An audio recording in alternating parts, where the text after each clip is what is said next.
seen the World Cup qualifiers for the South American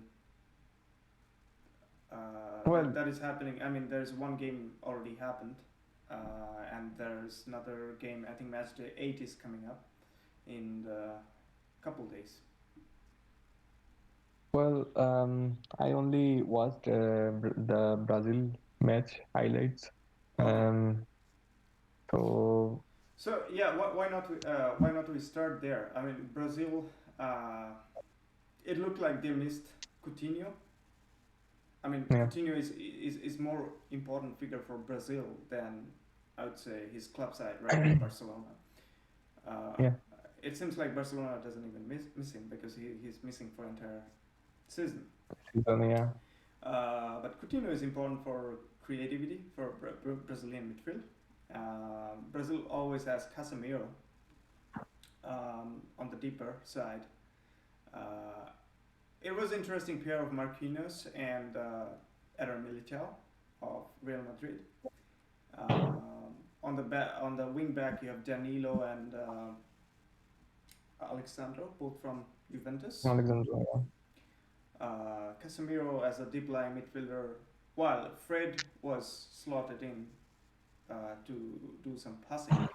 Tite always had one guy who could block, that's Casemiro, one guy who could run.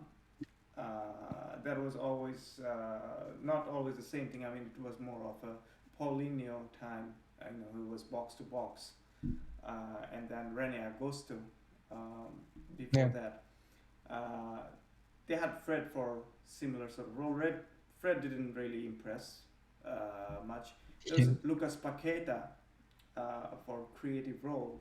Paqueta, I don't know with him. I mean, when he was playing for Brazilian local league, he was fairly good because of the standard of the South American local league and even for Copa Libertadores. But he was not getting his foot on AC Milan side and gone into the French league, and he can be interesting in 90 minutes. Like there could be one or two moments where you can see, he's brilliant, but overall he's very disappointing.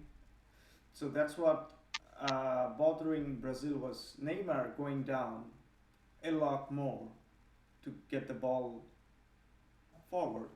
And what was interesting, I don't know if it's because of the jet lag or something. Gabriel Jesus and Robert Firmino. Roberto Firmino was not in the number 9. It was Gabi Barbosa of ex Inter man, and he had some success with Fluminense as well as Flamengo, I believe. Um, so Barbosa was chosen, but Barbosa wasn't really getting much service. And problem with Neymar dropping in, he tries to actually dribble past 10 player, which doesn't happen.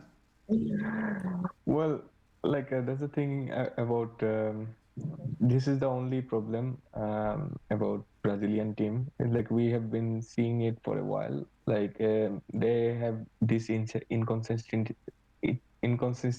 in the midfield. So yeah, Coutinho, yeah, they missed actually Coutinho and players like Neymar, or if they played with Gabriel Jesus or like some other guy, they always uh, they always depend on player like Coutinho to do these things.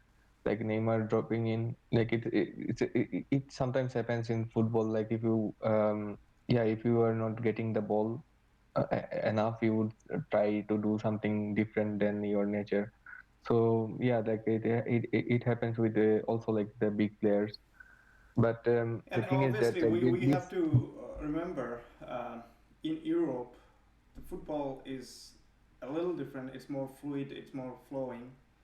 In South yeah, America, there's more kind of break, like there's more physical element of the game, and there's more tackles, more referees are kind of lenient. Although that referee was kind of, I can't really blame him for giving fouls, but he was more consistent than I've seen for the other games. And obviously, I do look at sometimes Copa Libertadores. So the standard of the when we're saying it's the same game, but it's a little more physical in South America. Yeah, I would say like it's because of players' fitness, and also like there is also because of the technical issues. Like Yeah, like when teams runs out, teams run out of technical changes or technical solutions, they actually always go try to go to do it with physically. yeah, So that's the thing. Like there is not like there are interesting coaches in coaching right now, but I really haven't seen like anything like new coming up or like to solve these problems. Like they could have actually make a shift in the midfield or in the formation. Like we are talking about Brazil, to probably get an extra player in the midfield to cover it up so that Neymar can be in front or in yeah. the The final goal third or came in stuff like from this. kind of a scrappy sort of Yeah, movement, and the exactly. Richarlison got the first goal, and the second goal was kind of a it looked like 50-50. Gabriel Jesus came in, and then obviously Yeah, it's all fair to give that penalty. But the first Neymar Neymar took a horrible penalty, which saved by the keeper, but he was off the line, so it yeah, has to be retaken. And again, Neymar scored. But although we're talking about Brazilian side that win 5 games and is on sitting on the top of the table, but it's not that impressive Brazil side, but they're just winning it. yeah. Because right now no teams have these how can I say players or like some teams are going to a shift or some going through Yeah, some problems um, in their domestic leagues yeah, because of corona. The South Americans have yeah. suffered a lot, It suffered a and lot. Yes. so even like some players, I read about it, like they actually cut off their salaries so that they can actually the clubs can actually afford the management for Yeah. the field or stuff like Yeah, this. that Like is true for it's like Santos and Flamengo, and even for River Plate, were yeah, bigger clubs yeah, in South America, right? Um, Coming back to that Brazilian game again, it was crappy at the time, but I thought Ecuador, who came from a surprise 4-0 win, long time, 7 months back, against Uruguay. It's not easy to score 4 goals versus Uruguay. Actually, 4-1. I shouldn't say 4 yeah, 0. Suarez scored that penalty, I remember. But under this, nobody expected anything under Alfaro Gustavo, who was an ex Boca manager. He yeah, somehow took this Ecuador under 19 team was very, I think that they're the Subamericana champions, and they've taken yeah. this So, this young squad, and the keeper is a valid field goalkeeper. He's a very talented guy, but I would be very disappointed with the first goal of Richarlison. He has taken this team at this 4-4-2. I thought he could have played for a win. He was actually playing for draw, and that probably fired back. Uh, I think the first goal was scored around 72, 73rd or 74th minute. yeah. Actually, that's the thing about playing against Brazil in South American Yeah, they, situation or some they South go American for draw tournament. rather than Yeah, winning like it. they always go for draw or for example, only Chile or big team like other big team Argentina they actually play Yeah, for the win. yeah. But other Most than of the that, time. every most of the time, like or Uruguay sometimes does that. Even Uruguay not like they were never attacking side. Like but still they try to sneak in or something like They this. try to But sneak in. Yeah, definitely. Uruguay is always attacking you if there is 85 minutes 0-0. Uruguay are yeah, definitely gonna attack you. But yeah, to take the game especially under Tabares, that never happens. no, Um So like thing is that they never played like a attacking game against Brazil. So like that's the thing about like being a Brazilian manager. You know that like your opponent will be in their back foot, And so you can also just actually to interrupt, it's a funny thing about. I was going to talk about Casemiro. um, Somehow in Europe he gets away with any kind of red card. Somehow in South America he gets away without red card. There was a challenge on the game. I think it was the first half. There was a break for one of the Ecuadorian player. I believe it was Mena, and mm, he knocked him up with the elbow, and there was nothing, not even from VAR. It could have been easily red card for any other guy, but it was Casemiro though, so he got away with that. But he has those tricks of putting the fouls or putting the breaks in tactical position. He has that tactical sensibility to break the game, so the players or his teammates gets into the position to defend. Um, but yeah, anyway, I'll come back to Brazilian side a little later because there's a lot of things going on the background right now as we are speaking. yeah. Um, I've seen Brazil Ecuador. That's what we just talked about. So Brazil is on the top. Argentina is the second team on the table with 11 points. They drew against Chile, who were struggling before that game, with 4 points. Now they're on 5 points. That game got 1-1 stalemate. Um I was going to say something about this Argentine team. I think there's some hope, but there's some disappointment with this team, especially when you think of some games. They're really, when I'm talking about some games, it's Peru versus Peru in Lima. That game was outstanding from Nico Dominguez, Lo Celso, and even for someone like Leandro Paredes. But this particular game that was played, I thought the team selection was a bit of a question mark, given that Lucas Ocampos, in the second half of the season with Sevilla, gone quiet, especially after his miss against Barcelona, the penalty miss against them Yeah. in Copa del Rey. That changed What is his it? entire season. He was a confident player, and he now is not. So going into that game, I'm just going to bring up that tactical board. So if this rectangular team is Chile, and Lautaro Martinez was starting as a striker, and Leo Messi was more kind of a floating role around here, and he could drop off. But they went with inst- they had success with 4-3-3, but somehow they went with 4-4-2, with Angel Di Maria and Ocampos coming onto um, the flank, and Rodri de Paul was the only player who could carry the ball or could carry the ball forward, but he was covering like 30-40 years. And the moment I saw that team, except Edu Vargas on the Chile, Sanchez was staying here to carry the ball, and there was no Arturo Vidal, so Sanchez was. There was no attempt from Chilean team to actually get much offensive.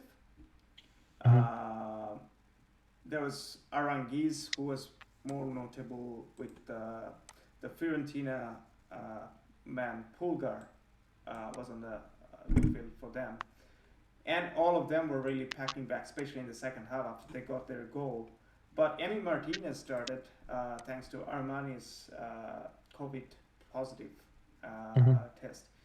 But somehow I'm still not sure about this tactics and the role of Paredes. He's not going to cover, and he's not going to be that strenuous number 5 for you. And somehow Argentina had this one Foyt who's a more defensive kind of right back. So they Mhm. and Tagliafico was getting high up, but Tagliafico was slowing down a lot of transitional attacks too, for some reason. Mm. So they had these three guys. Coming. They had Christian Romero. Is making his debut. Who was very impressive. Foyt was coming up, but a solid three started with Martinez Quarta, who was not really impressive. And they had to get a substitution in the first half. And with that thing, the midfield didn't look. I mean, the ball transition for me wasn't. It was slow.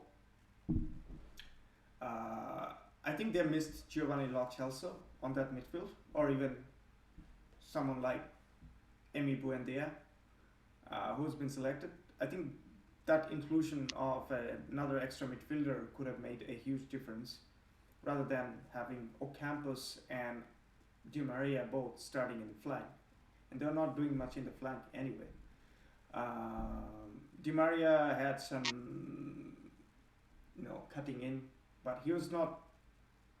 He was going solo, and except that one pass to the Lautaro Martinez, he wasn't really that impressive, and he was not in the sync with the team. Ocampos, when he's not in form, he tries too much, and it doesn't come up as good. Lautaro Martinez wasn't really getting much service, and when he was getting, I think some of the run or some of the ball wasn't really, the timing wasn't really right. So it's all about Messi. Messi's free kick, Bravo was saving. Messi's shot, Bravo was saving. So it was Messi versus Bravo a little bit. Other than that, there's not much to talk about from Chilean side, because they never really thought of playing, and they're really happy with this 1 point. Actually, I would interrupt. Like the match actually ends before it started, because like teams when a teams like decided to like defend at all cost. Like you cannot be like playing with 4-2 formation is like a suicidal or something like this, Yeah. because you have to be more vertically distributed. Like even like formations like 3-1-4-2 or something like this. This would actually like yeah, this would actually help, because And the ball movement you need was really slow. Uh, yeah, the yeah, you the need movement of like the ball was really slow. I thought, yeah. and the transitional play when they're getting it to the Nico Tagliafico, somehow he didn't have one support, or he didn't know how to deal with that. So some of the attack was dying on the left flank. On the right flank, Fuad wasn't really overlapping and Mm. putting all the support to the midfield. So actually, Rodri de Paul from Udinese was covering Paredes towards the entire right area and also carrying the ball. So you're giving too much of responsibility to one guy, and it looked a little like one extra another body in the midfield would have Mhm. helped. Well, like I said, like you cannot actually play with a vertical, like a horizontal formation against this defending team, because it would be like it would make It any was more sense like a actually. 4-5-1 from Chile rather than And 4-4-2. Yeah. yeah, so like another thing is that you need those 1-2s like closer to the box, so that you can actually like make some space for to shoot, so that would actually create more times. And Or you like, need sometimes it's harder if it's packed in the middle. mhm. It's harder to get the space, and you in South America will get, the tackles are really low bone crunching tackles. They're not going to hold back. And with the 5 substitution, they know if someone is an yellow card, they can be taken out. Yeah, So exactly. so it's more tactically aware of committing foul, giving no space at all, kicking the back.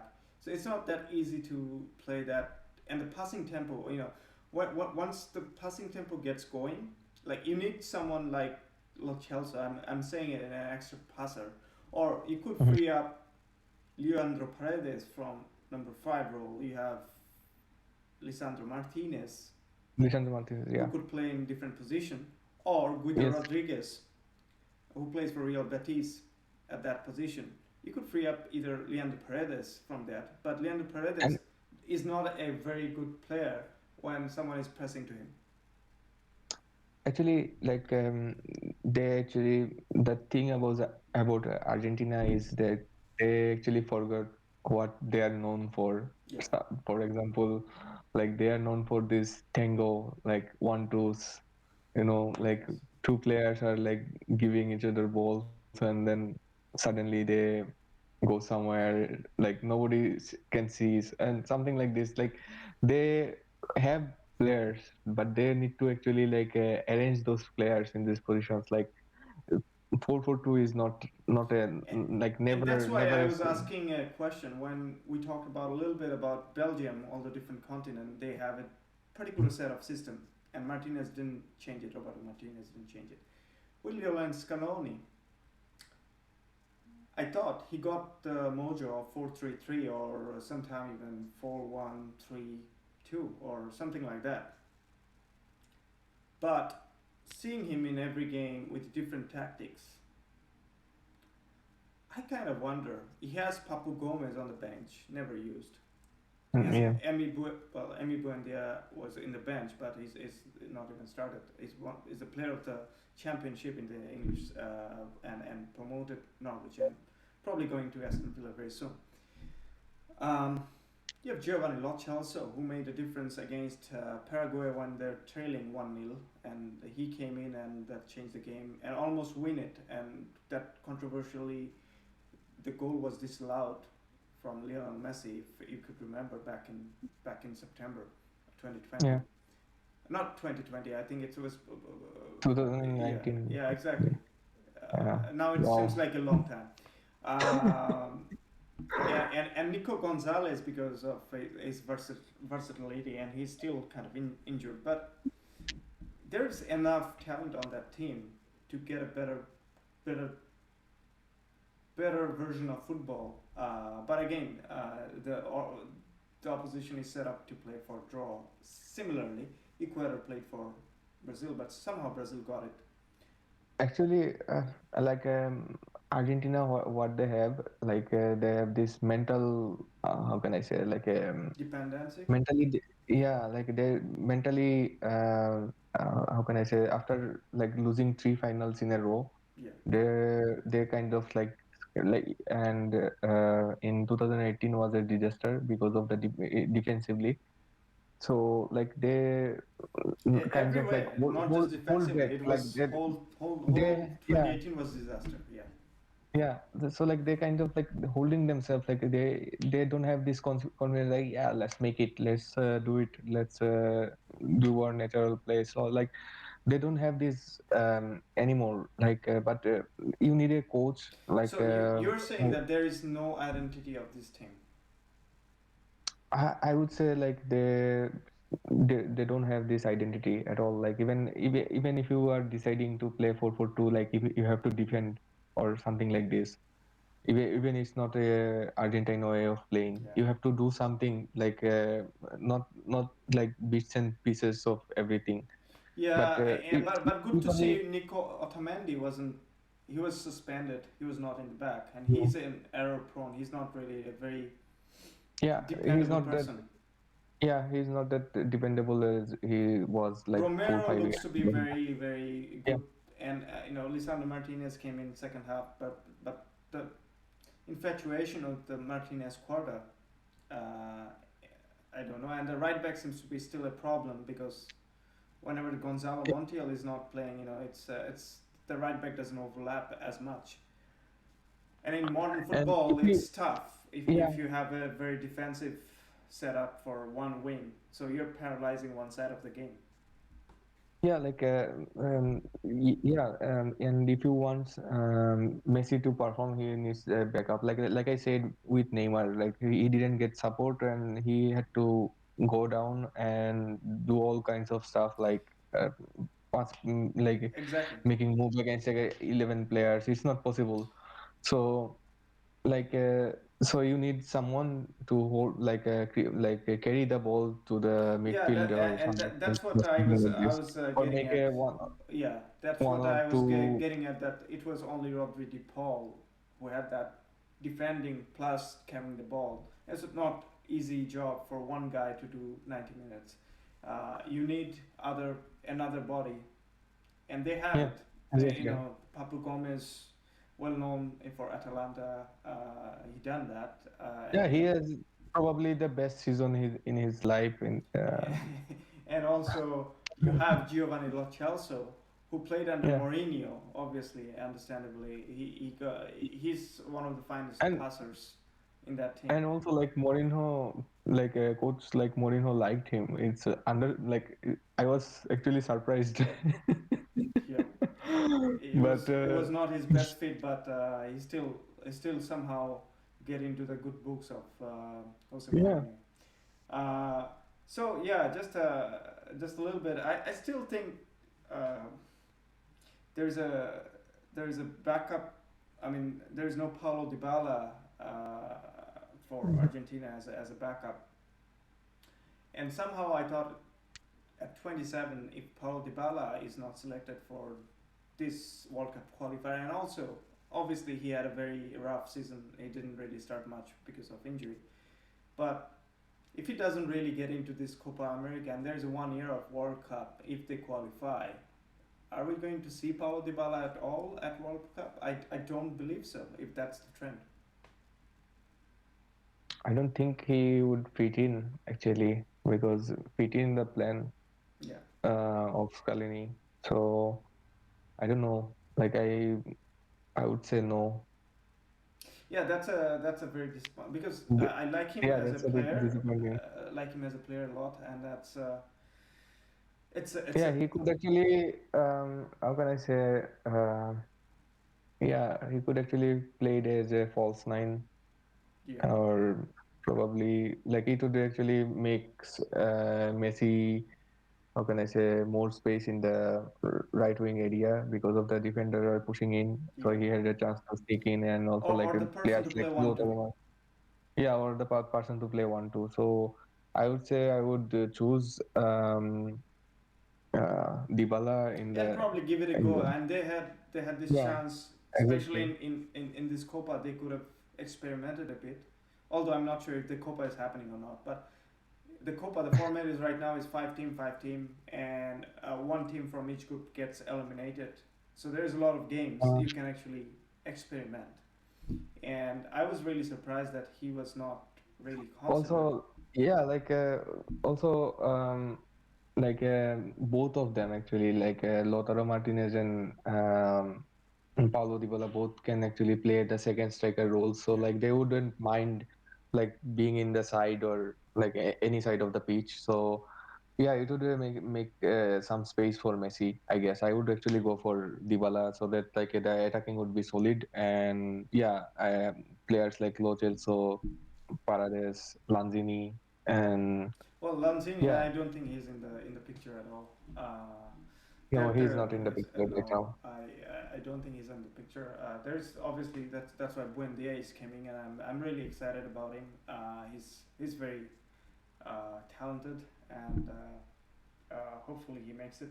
The player that people don't really talk about much because I know from Club America, Guido Rodriguez Mm. is a very solid player, and Leandro Paredes, although he's in number five, he's not a really natural number five. So Yes, against a bigger team, there's always that risk of Paredes being left alone, and also sometimes the match temperament of Paredes can be a bit like crazy.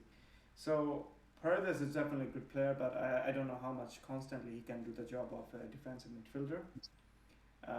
He definitely needs the help of Rodri Paul. he's more like for me like a number six. Like Yeah, he could actually play the number six. extra cushion. Yeah, extra cushion. So like Uh, yeah. yeah, like we said, like. players like midfield is kind like midfield lineup, even like in the bench, it looks solid. Yeah. And but also like there is no replacement of And also Lautaro Martinez I right was now. also seeing the game of Colombia versus Peru. Colombian side is very very physical. They had the height, especially this Yerry Mina scoring from the first corner against Peru. Is this giant guy. And then I was thinking against Romero against Zapata. Well, Romero now plays with Zapata in the same club, Zapata and Muriel. Mhm. I was thinking, why don't, if you have selected Palomino, why don't give him a shout? He's a giant guy, in a good form, plays for Atlanta, had a very good season. Why don't give him a go in one game when you have to defend from set pieces against these giant guys, uh, rather than sticking with Otamendi? I don't know. I was just thinking it might be too much for to ask from Scaloni, because there's a lot of appeasing to be done, especially for local media. They had these three local players. Armani is being constant, who's 35 by the way. Gonzalo Montiel is the right back who is still in consideration, because right back is not sorted yet. And I like Julian Alvarez. I think he's one of the finest players to keep playing for Argentina for a long time. I've seen him. He's a very very special player. I think he has long future with him to go. Uh, but yeah, I really hope that Argentina could do something really good, so there can be a power at least going into the next year's World Cup if they can qualify. Yeah, like yeah, I still have like 1 year to prepare for the World Cup. So like I think it would be sorted out if they play more matches because Yeah, they haven't actually played for 1 year. So like it changed a lot. and Like I the think players who are in the front except Lionel Scaloni, the assistance of him, I have more confidence on them rather than Scaloni. To be honest, there's Roberto Ayala, there's Walter Samuel, and even Pablo Aymar comes in sometime in yeah. from under 17. So I have uh, I see the team of the coaching, except Scaloni. I mean, sometimes it makes a lot more sense. But But again, finally the head coach decides. So yeah, that's the thing actually. And one more thing. There is no natural replacement of Lautaro Martinez. So if he's not having his day, it would be that's what I hard. was thinking. They always Like depends it, on Lucas like Alario. football is yeah, like football is all about scoring goals. Yeah. In the end, those who scored more goals they wins. So like they Well, win, they and so have still Sergio Aguero on the well, on the team. well, He's still we have seen 33. him play for yeah. We have seen him playing, so like I have not much hope, but I don't know. Like for some reason, Some um, reason I don't know. They have this Sergio Aguero thing going on. Martinez is obviously now undisputed starter of the striker position, and also Lucas Alario, who looked to be coming back from injury. I don't know how much fit he's going to be. Um, then comes Julian Alvarez, who's not really a natural nine. He's more of a number 10. Um, do you know about the Simeone? Um, yeah, Simeone is really how is he not doing in well. form? Cagliari, Okay. I've looked at his some of the games. Because he was doing pretty well until 2019-20 at the time. First half of the But season was okay. yeah, Then somehow the change of managers and something has changed, and then he didn't okay. really. He was coming as a substitute in Cagliari, and they somehow escaped the relegation. It was not really doing well. There is curious case of Mauro Icardi, who Mhm. sometimes you wonder if he really likes football at all, and he's not in a good term with whatever team he plays for. Sometime, in Paris, he seems to be relegated to a second choice from Moyes' Keane was starting, and Yeah, I don't know. very very I don't. talented goal scorer, but very good poacher. But he doesn't really touch much the ball. He doesn't get I involved don't. much. Yeah, I don't think he's a team player at all. Like he plays for himself. It's Or he's always he's a like this. different kind of player who needs some crosses that he Yeah, could he could end the service. But that's another option if you're thinking of the bench. But I don't know if he's been considered. And I was really hopeful about Chimi Avila, but he was unfortunate about both injuries that he had right and left leg. But the way he was going seems to be the guy who is a natural replacement for at least. but it's also like I was I was talking about the strikers position because you need like in Copa America or in playing in South America, you need someone to threat in the air, like Well, they against had other team. Adolfo Gaich. So like He's training with the under 23 team, I guess, for that upcoming Olympics. okay, So so like Gaich is very highly rated, especially in the under 23 mhm, level, and he scored against Juventus that famous win of Benevento. yeah, I think the guy is a natural goal scorer and very good at with the ball at his feet and a natural number nine that you can see from long term for long term that can play there. The talent is there. There are other players such as, uh, but again, they're not as you're not going to get another Gabriel Batistuta or Hernan Crespo sort of player as yet. But Lautaro Martinez, he if he's in form, he's in very good form. But if Lautaro Martinez gets somehow injured or not in good form, don't have much options from the bench other than Sergio Aguero. You're really bidding on. Uh, let's see how they're fair. They do in upcoming games, and especially against Colombia in Barranquilla. It's going to be hot. It's going to be tough physical battles, and it's going to be interesting. But if they keep getting draws, it's going to be a problem in South American qualification because it gets tricky. And then you have game against Brazil and Uruguay is your eternal two rivals left. It's gonna get tight, and other teams are gonna get some point and get closing on you, and then all of a sudden, after a few games, 3 or 4 games, you can find yourself from second position to seventh position in no time, right? So yeah, that's how qualification happens. So now moving on from that game of Argentina Chile, I had seen a little bit of Colombia Peru, and Peru looked unfortunately they have qualified for that. I like Gareca a lot as a manager. Somehow this team from 2018 team is unlikely to qualify again. I don't know if they can change it. Um, Peru seems to be not doing well. Colombia changed their coach and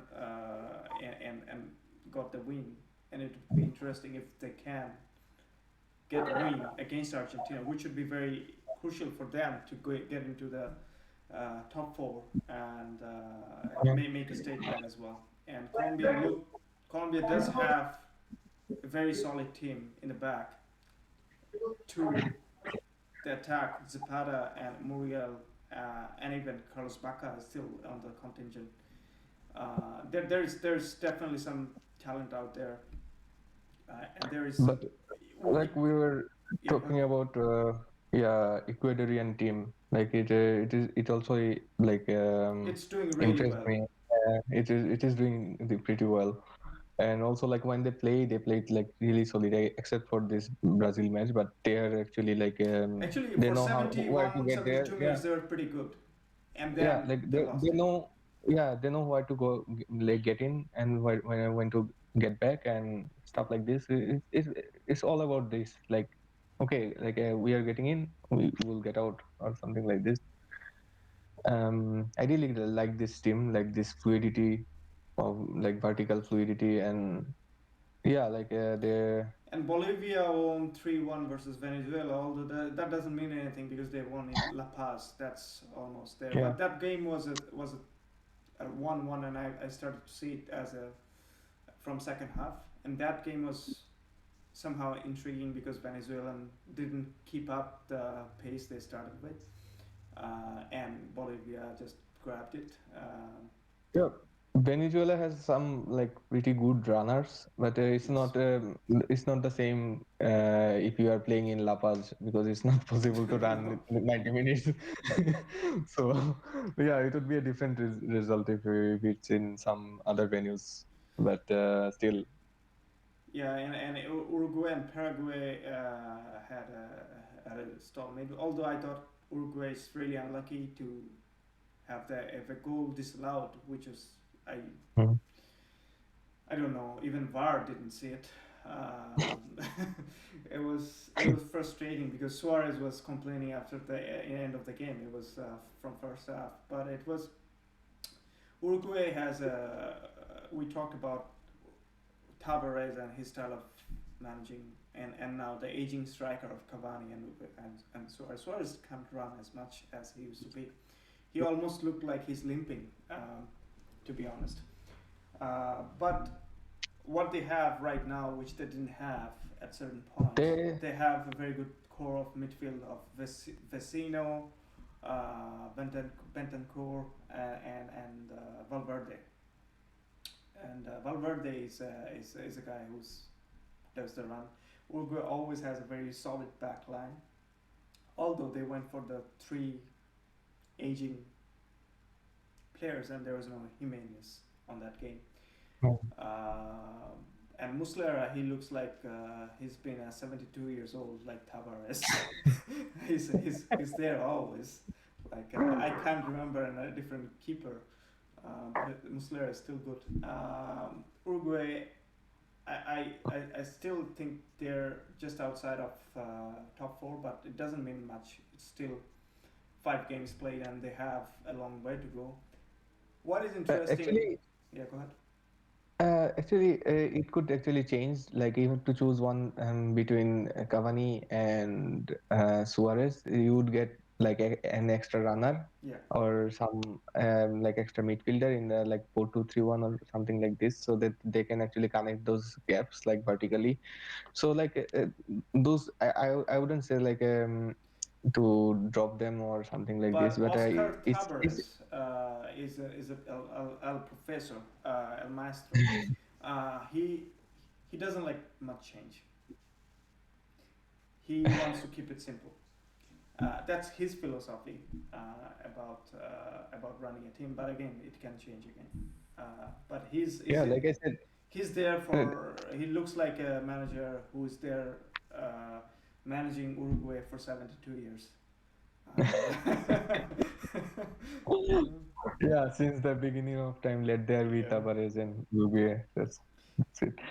So like yeah, like I The said, other like team that is interesting in terms of it's interesting because they're getting more points is Paraguay. Under Berizzo, I think all they have is two line of four defending and Almiron running and creating something yeah, and that one of the strikers basically find a goal from set piece and just drop deep and defend. And they have a game against Brazil, I believe, in Asuncion. It would be interesting because last time in Asuncion, uh, Dunga's team, Dunga was managing that team. Brazil lost that game 2 or 3-0, and then Dunga got sacked. yeah. Uh, there is there is a good But chance of Brazil have a different manager. I don't think so, but it's nice you say. But the thing is that like the thing about Paraguay is always the same. Like Yeah, they always like defend, and then when they try to sneak in like a break, and then they try to break through the defense Exactly, and they need a they always do same similar sort of thing. And you always knew that they're going to play like that, but somehow they just get the points, and they're yeah. sitting on I think fourth at this point, and Chile is still behind. Arturo Vidal had COVID, uh, and he's a vital player for them. The thing about Chile is that what is the name? What they started in 2010 Yeah, with it, Bielsa. with Bielsa, like it should actually end like 2 3 years ago. Those Yeah, players are like have they yeah. they don't have There's a any transition overdue. Yeah, yeah. So they would have a really big crash in future if they stick to this plan. Their this plan for this last decade. So like Argentina, what happened yeah. in 2018. 2018? It's like yeah, it is overdue. Like Yeah, for sure. so And they still have the I think the Claudio Bravo, Alexis Sanchez, Aranguiz, Mauricio Isla, and yeah, Edu Vargas seems like an aging player, but he's still 29ish or yeah. 30s. But he looks like he's been there forever. Yeah, and Arturo Vidal obviously is a big part of the Chile team. But yeah, the things could change. That's why I like the qualifier in the South America. Also there is a problem between Bravo and Vidal, which also like kind of a team thing probably that they are not as united as they were before. So it could actually be a problem for them in the long run. Yeah, but again, who knows? There is a Copa America was supposed to happen in Colombia and Yeah, Argentina. Argentina. Colombia was overdue because of they did, they're supposed to get it, and Argentina wanted to co-host just to get a bid on 2030 World Cup along with Uruguay. Mm. And what happened in that Copa Libertadores final of River Plate and Boca Juniors, the fan rioting, and that get into the Bernabeu in Madrid Stadium that got replaced. So that they had some intention to host it, and then Colombia had this political instability on the country. They take off from there, and Argentina, their COVID situation is actually worsening. I think the worst case since the pandemic started. So everything is stopped, and then all of a sudden, Actually, Brazil. actually, Go ahead. yeah. Actually, Brazil started hosting this because there is a lot of pressure going on the president. So they started to like they tried to shift the focus probably. Like if they host this Yeah, tournament, the very reason that because Colombia was not the host of political pressure is in Brazil. While you have COVID-19 situation in Argentina, you have still same thing in Brazil, not very yeah, less. exactly. Like But Brazilian in president Brazil, is going ahead with this, and now the Brazilian national team players, including Casemiro and the coach Tite, doesn't want to play. Uh, that's getting turmoil, and there's a lot of pressure between. There is a scandal of Brazilian Football Association presidents. He's allegedly having a sexual controversy going on, and right now the sponsors are getting out of the Brazilian team and putting the pressure on there. And there is a pressure on Tite, who's a coach of Brazil, who doesn't want to play under Bolsonaro government or regime. And now there is a rumor that there could be Renato Gaucho, who won the Copa Libertadores with Grêmio. He could be the next coach in line to take over Brazil. So a lot of things can happen. those like how can I say it's a total mess to arrange this thing. Like they arranged it like in last time. How can I say? It was in 2016, No, no, no. To 17, 2019. 19. Yeah, like yeah, right. So like yeah. So they wanted to arrange it in 2020 just to make sure like it's in the same year as as a Euro. in Euro. Yeah, Yeah. So and like also it's the not a point. CONMEBOL makes money out of it because of I think the champion team will get $10,000 million. Sorry, $10 million USD, Mm. and each team will get $4 million for participating in it. And there's a huge chunk of money for CONMEBOL to get it. And obviously the fans are not going to be there, so there will be a little bit of loss, but still they will get some money out of the TV contracts and stuff. And if they cannot get it done, I think it's a bit of a problem for CONMEBOL. They have to give uh, some kind of penalty to the TV contractors, so that's why they're desperate to have it. And Brazil could only be the country because under this current government they could host anything, because that's crazy. Yeah, like so many things going on in Brazil. I don't know like what would happen, Yeah, but there a lot of people have died it would be already. it would be a shame if we see Tite uh, uh, lost his job or something like this. Or Yeah, or Brazil could he's potentially yeah play with second tier or third tier team. yeah that would be a shame actually. Like Yeah, I don't want that. no, it's fair enough. Nobody wants to see a weakened team and a coach like Tite get sacked for political reasons. Yeah. Um, so just moving on from the South America, I think that this recording is getting big and big, and I realize it's just going just over 2 hours. I think Wow. we have to split it at half and then probably put a different as a Euro and the South American conversation. But I think, do you have anything else to add? I think it could get even bigger, and then there'll Yeah, be. we if we start talking about like formation and techniques, we it would get actually No, I think I will much more leave it bigger. for the future, I guess. Yeah, I guess. Yeah, Uh, that would be better actually. yeah, so I actually thank you for We haven't finding. actually